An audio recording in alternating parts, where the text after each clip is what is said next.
വളരെ എളുപ്പത്തിൽ തയ്യാറാക്കാവുന്ന ഒരു ഡ്രൈ ചിക്കൻ റെസിപ്പിയാണ് കേട്ടോ. ഇത് മാംഗ്ലൂരിയൻ സ്റ്റൈൽ ചിക്കൻ ഗീ റോസ്റ്റാണ്. ഇതിനുവേണ്ടി ഞാനിവിടെ എടുത്തിരിക്കുന്ന ഏകദേശം ഒരു 3/4 കിലോ ചിക്കൻ ചെറുതായി കട്ട് ചെയ്തതാണ്.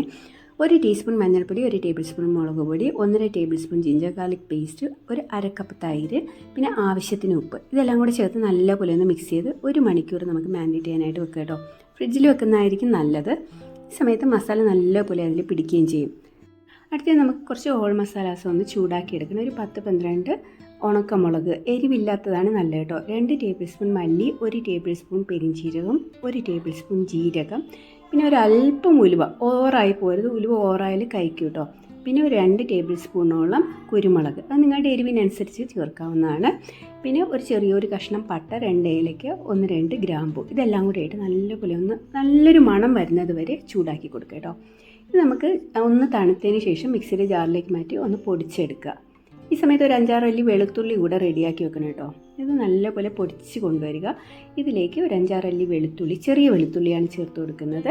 പിന്നെ ഒരു ചെറിയ നെല്ലിക്കയുടെ വലിപ്പത്തിന് എടുത്ത പുളി ഒന്ന് പിഴിഞ്ഞെടുത്ത്, പുളി നിർബന്ധമായിട്ടും വേണം കേട്ടോ. കുറച്ച് വെള്ളവും കൂടി ചേർത്ത് നല്ലൊരു പേസ്റ്റ് പോലെ ആക്കി കൊണ്ടുവരിക.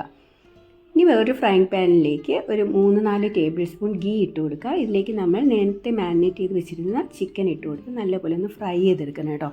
അത് ഒന്ന് ഓവറായിട്ട് ഡീപ് ഫ്രൈ ആയിട്ട് എടുക്കണം. ഒന്ന് കളർ നല്ലപോലെ മാറി വരുന്നത്, ഇത് ഏകദേശം ഈ ഒരു കളറാകുന്നവരെ ഒന്ന് ഫ്രൈ ചെയ്ത് മാറ്റി വെക്കുക കേട്ടോ. എന്നിട്ട് ആ ഫ്രൈങ് പാനിൽ തന്നെ കുറച്ചുകൂടെ ഗീ ഒഴിച്ച് കൊടുത്തിട്ട് നമ്മൾ നേരത്തെ അരച്ച് വെച്ചിരുന്ന മസാല ഇട്ടിട്ട് പിന്നെ ആ ഗ്രൈൻഡർ ഒന്ന് വാഷ് ഔട്ട് ചെയ്ത് ആ വെള്ളവും കൂടി ചേർത്ത് നല്ലപോലെ ഓയിൽ തെളിഞ്ഞ് വരുന്നവരെ ഇളക്കി കൊടുക്കുക. ആവശ്യത്തിന് ഉപ്പും ചേർത്ത് കൊടുക്കുക. ഇനി ഇതിലേക്ക് നമുക്ക് ആ പൊരിച്ച് വെച്ചിരിക്കുന്ന ചിക്കനും കൂടെ ഇട്ട് നല്ലപോലെ ഒന്ന് ഇളക്കി കൊടുക്കുക. ഇതിലേക്ക് കറിവേപ്പില കൂടെ ചേർത്ത് കൊടുക്കണം കേട്ടോ. ഇളക്കി പിന്നെ ഒരു 10-15 മിനിറ്റ് അടച്ച് വെച്ചിട്ട് കുക്ക് ചെയ്യണം. എന്നാലേ മസാല ചിക്കനിലൊക്കെ നല്ലപോലെ പിടിക്കത്തുള്ളൂ. അപ്പോൾ ഇതിൽ ഗീയുടെ ഫ്ലേവറാണ് കൂടുതലായിട്ട് വരുന്നത്. ഇതുകൊണ്ട് നമുക്ക് വെജിറ്റബിൾ ഉണ്ടാക്കാം, മട്ടൺ ഉണ്ടാക്കാം, ബീഫ് ഉണ്ടാക്കാം. ഈ ഒരു മസാലയിൽ തന്നെ എല്ലാം പ്രിപ്പയർ ചെയ്യാൻ പറ്റും കേട്ടോ. അപ്പോൾ ഇന്ന് ഞാൻ ചിക്കനാണ് ഉണ്ടാക്കി കാണിക്കുന്നത്. വളരെ ടേസ്റ്റി ആയിട്ടുള്ള, നമുക്ക് ഉള്ളിയൊന്നും അരിഞ്ഞ് അധികം ബുദ്ധിമുട്ടേണ്ട ആവശ്യമില്ല, നല്ല ടേസ്റ്റിയാണ്. എല്ലാവരും ഒന്ന് ട്രൈ ചെയ്ത് നോക്കിയിട്ട് ഫീഡ്ബാക്ക് പറയണം കേട്ടോ. പുതിയൊരു വീഡിയോയുമായി വീണ്ടും വരുന്നതായിരിക്കും. Thanks for watching.